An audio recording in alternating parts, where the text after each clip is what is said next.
Hello guys, আমি চলে এসেছি দেখো একটি জন্মদিনের ভিডিও নিয়ে। আমার পাশের বাড়ির দিদির মেয়ের জন্মদিন আজকে।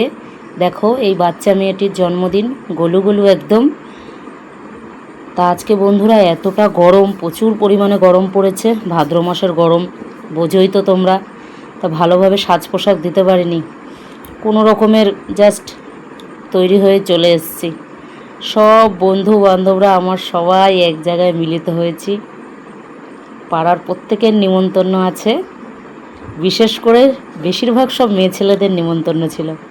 খাবারে চলে এসছে দেখো রাইস, চিলি চিকেন, পায়েস হয়েছে, চাটনি হয়েছে, পাঁপড় হয়েছে, মিষ্টি হয়েছে। রান্নাবান্না খুবই ভালো হয়েছে, মানে চিলি চিকেন রাইসটা দারুণ হয়েছে। খাচ্ছি তো বন্ধুরা। এইবার আমার বাড়ি যাওয়ার পথে, রাত 11টা বাজে, সবাইকে টাটা দিলাম। তো টাটা বন্ধুরা, বাই বাই।